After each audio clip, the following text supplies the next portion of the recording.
ఇదే మీరు మస్జిద్లో జరిగితే మాట్లాడతారా? మస్జిద్లో ఇలాంటి అపవిత్రం ఒక చిన్నపాటి చోరీ జరిగితే ఇలాగే మాట్లాడతావు. ఎందుకంటే మీరు మాట్లాడరు, ఓట్లు కదా అక్కడ. కానీ హిందువులు మాట్లాడితే హిందువులు అందరికీ ఎవరు పట్టించుకోరు. ఇక్కడ మా వేదన ఉండదా? మౌనంగా ఉన్నావంటే బాధ లేదనా? కోపం రాదనా? నన్ను పచ్చి బూతులు తిట్టినా, నన్ను వక్రీకరించినా, నన్ను రోడ్డు మీదకి లాగిన నేను ఎప్పుడు మౌనంగానే ఉన్నా. కానీ వైసీపీని నాయకులు విమర్శించే నాయకులు ప్రత్యేకంగా చెప్తున్నాం, సనాతన ధర్మాన్ని జోలికి రాకండి. తప్పు జరిగితే తప్పు జరిగిందని ఒప్పుకోండి, లేదా మాకు సంబంధం లేదని చెప్పండి. అంతేగాని మళ్ళీ అడ్డగోలుగా మాట్లాడితే ఎవ్వరం క్షమించం. ఇక్కడ నోటికొచ్చినట్టు మాట్లాడకండి. తమాషాలుగా ఉందా మీకు? సరదాలుగా ఉన్నాయా? మొన్న ప్రకాష్ రాజ్ గారు మాట్లాడారు నా మీద. అరే నేను మాట్లాడుతుంది ఒక హిందువులు అపవిత్రం గురించి మాట్లాడుతున్నాను. ఇందులో ప్రకాష్ రాజ్ గారికి సంబంధం ఏంటి? ఇందులో నేను ఇంకొక మతాన్ని నిందించానా? ఇస్లాంని నిందించానా? క్రిస్టియానిటీని నిందించానా?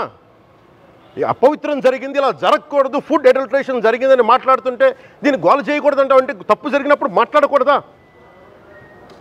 ఒక అపవిత్రం జరిగితే మాట్లాడకూడదా? దేవతా విగ్రహాలను శిరచ్ఛేదం చేస్తే మాట్లాడకూడదా? ఏం పిచ్చి పట్టింది ఒక్కొక్కళ్ళకి? ఎవరి కోసం మాట్లాడుతున్నారు మీరు? ప్రకాష్ రాజ్ కూడా చెప్తా ఉన్నాను, నాకు మీరంటే గౌరవం. I have extreme respect for you.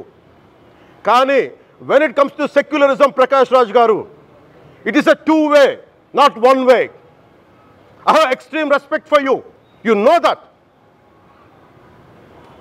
Mere secularism is always two-way, it is not one-way. హిందువుల మీద దాడి జరిగినప్పుడల్లా వచ్చి మాట్లాడడం తప్ప, అన్య మతాల మీద జరిగితే నేను కూర్చొని ఇంతమంది కౌలు రైతులకు ఇచ్చాను, ఎంతమంది ముస్లిం ఇస్లాం రైతాంగానికి ఇచ్చాను నేను. ఇదే ఎన్ని మద్రాసాలకి డబ్బులు ఇచ్చాను నేను, 25 లక్షలు 30 లక్షలు ఇచ్చాను, ఇచ్చినవాడిని నేను. నాకు అన్యమతం ఇస్లాం మీద గౌరవం ఉన్నవాడిని, క్రిస్టియానిటీ మీద గౌరవం ఉన్నవాడిని, చిన్నప్పటి నుంచి కూర్చొని మిషనరీ స్కూల్లో చదువుకున్నవాడిని. నా టీచర్ చెప్పిన సూక్తి, తను తగ్గించుకున్నవాడు హెచ్చింపబడిని చెప్పి బైబుల్ సూక్తిని ప్రతిసారి కోట్ చేస్తూనే ఉంటాను. ఇది నా గౌరవం, ఇది నేను చూపించే గౌరవం. మీరు మాట్లాడితే కూర్చొని నేను పాటించే ధర్మానికి అపవిత్రం జరిగినప్పుడు నేను మాట్లాడకూడదు, మౌనంగా ఉండాలి. సెక్యులరిజంకి విఘాతం అంటే ఏంటి? సెక్యులరిజంకి విఘాతం నా ఇంటి మీద దాడి జరిగినప్పుడు నేను మాట్లాడకూడదా? నా ఇల్లు 10 మందికి ఆశ్రయం ఇస్తుంది. నా సనాతన ధర్మం అన్ని ధర్మాలకి ఆశ్రయం అయితే దానికి దాడి జరిగినప్పుడు, దాని మీద అపవిత్రం జరిగినప్పుడు దానికి కూడా మాట్లాడకూడదంటే ఏం మాట్లాడాలి మీతోటి? ప్రకాష్ రాజ్ గారు, you have to learn your lessons. I respect you.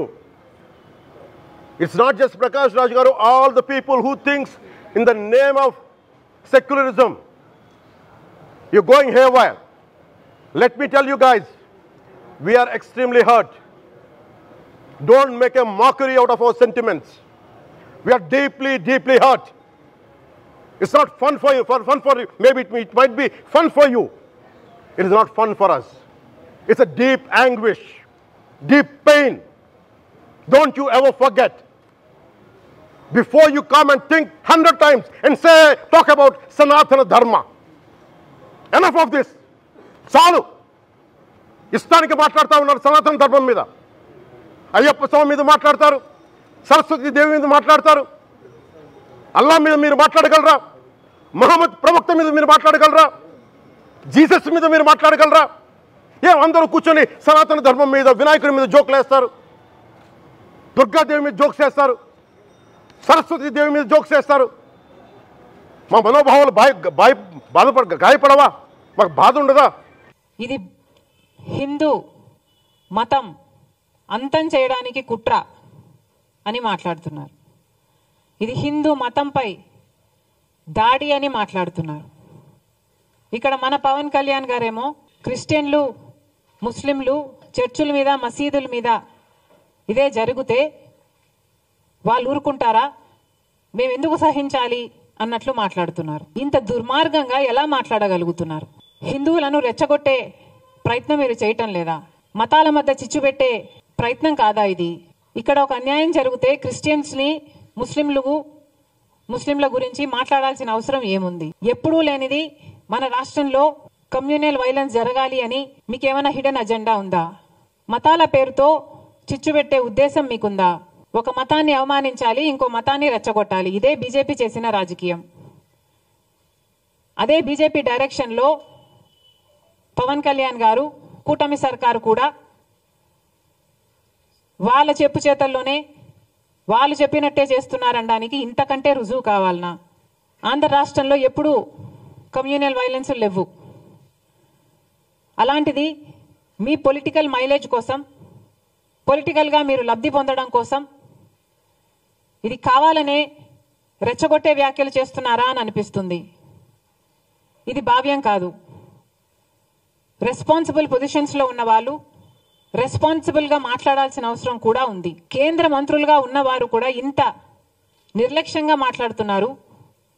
అసలు మోడీ గారిని అడుగుతున్నాం, మోడీ గారు మీరు గత నవంబర్లో అనుకుంటా వారు మొన్నెప్పుడో తిరుపతికి రావడం జరిగింది. తిరుమలలో మోడీ గారు దర్శనం చేసుకున్న తర్వాత 140 కోట్ల మంది భారతీయులకు మంచి జరగాలని ప్రార్థన చేసుకున్నానని చెప్పటం జరిగింది. అయ్యా మోడీ గారు, మరి అదే తిరుమలలో 140 కోట్ల మంది సెంటిమెంట్లు దెబ్బతినే విధంగా ఒక కాంట్రవర్సీ బయటకు వస్తే మరి మోడీ గారు ఏం చేస్తున్నారు? నేషనల్ డైరీ డెవలప్మెంట్ బోర్డు కేంద్ర సంస్థ. ఆ బోర్డు ఇచ్చిన రిపోర్టు ప్రకారమే చనిపోయిన జంతువుల కొవ్వు ప్రసాదంలో కలిపారు అని వాళ్ళు ఇచ్చిన రిపోర్టే చెప్తుంటే మరి మోడీ గారు కనీసం స్పందన కూడా ఎందుకు లేదు?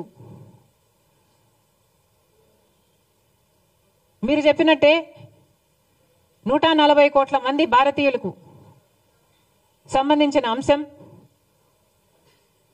మరి అలాంటప్పుడు కనీసం ఒక సిబిఐ ఎంక్వైరీ వేయాలని మోడీ గారికి ఎందుకు తోచలేదు? 2 నెలల కిందనే నేషనల్ డైరీ డెవలప్మెంట్ బోర్డు చేతుల్లో ఒక రిపోర్ట్ వస్తే 2 నెలలుగా ఏమీ చేయలేదు. ఒక సిబిఐ ఎంక్వైరీ వేయడానికి మోడీ గారికి ఎంతసేపు పడుతుంది? మరి ఎందుకు చేయలేదు? నిజంగానే హిందూ మతం మీద కుట్రే జరుగుతుంటే మరి సిబిఐ దర్యాప్తులో అది తేలేది కదా?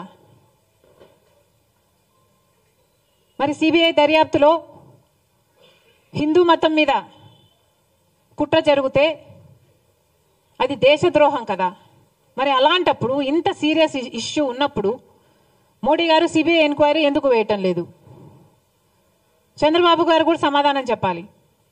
2 నెలలుగా మీకు తెలుసు, 2 నెలలుగా ఆ రిపోర్టు మీ చేతిలో పెట్టుకొని ఏం చేస్తున్నారు? మీ 100 రోజులు పూర్తి చేసుకున్న సందర్భంలో మీరు అది బయట పెట్టారు అంటే ఏమనుకోవాలి? మీరు సూపర్ 6 అమలు చేయలేదు కాబట్టి ప్రజల దృష్టిని మళ్లించడానికే ఒక హిడెన్ అజెండాతో ఇది ఆ రోజు బయట పెట్టారని స్పష్టంగా అర్థమైపోవటం లేదా? చంద్రబాబు గారు సమాధానం చెప్పాలి. 2 నెలల కిందే మీకు తెలిస్తే మరి ప్రజలకు ఎందుకు చెప్పలేదు? ఎందుకు సిట్టు అప్పుడే ఎందుకు వేయలేదు? ఇప్పుడు చంద్రబాబు గారు సిట్టు వేస్తున్నారు. ఈ సిట్టేదో 2 నెలలు ముందే వేస్తుండొచ్చు కదా? ఇంత రచ్చ జరిగాక ఇప్పుడు సిట్టు వేశారు చంద్రబాబు గారు. అప్పుడే సిట్టు వేసునుంటే ఇంత రచ్చ జరిగాక ఇప్పుడు సిబిఐ ఎంక్వైరీ వేస్తుండొచ్చు కదా? మరి ఏం సమాధానం చెప్తారో చంద్రబాబు గారు చెప్పాలి. ఇన్ని ఆధారాలు, ఇన్ని రిపోర్ట్లు మీ చేతుల్లో పెట్టుకొని కూడా ఈరోజు ఒకవైపు తెలుగుదేశం పార్టీ అయినా, పవన్ కళ్యాణ్ గారైనా, బీజేపీ అయినా, జగన్మోహన్ రెడ్డి గారైనా అందరూ కలిసి నీచమైన మత రాజకీయాలు చేస్తున్నారు. మొన్నెక్కడో ఒక రాముల వారి రథం తగలబెట్టారని విన్నాం. వీళ్ళు చేస్తున్న ఈ క్రియలకు, వీళ్ళు మాట్లాడుతున్న మాటలకు ఇవి ఎక్కడికి దారి తీస్తాయి అన్న స్పృహ లేకుండా, అన్న ఇంగితమన్నా లేకుండా రెస్పాన్సిబుల్ పొజిషన్స్లో ఉన్న వాళ్ళు మాట్లాడాల్సిన మాటలేనా ఇవి? మళ్ళీ చెప్తున్నాం, లడ్డూ కల్తీ జరిగిన విషయంలో మతోన్మాద చర్యలు అవసరం లేదు, సవాళ్ళు ప్రతి సవాళ్ళు కూడా అవసరం లేదు, దీక్షలు ప్రమాణాలు అంతకంటే అవసరం లేదు. ఇక్కడ కావాల్సిందల్లా నిజం, ప్రజలకు నిజం తెలియాలి. ఈ తప్పు ఎవరు చేశారు, పెద్ద చేపలా చిన్న చేపలా, ప్రజలకు నిజం తెలియాలి, చర్యలు తీసుకోవాలి. మళ్ళీ ఈ తప్పు జరగకుండా జాగ్రత్త పడాలి. అది మానేసి ఇలా నీచమైన మత రాజకీయాలు చేయడం చాలా దుర్మార్గం.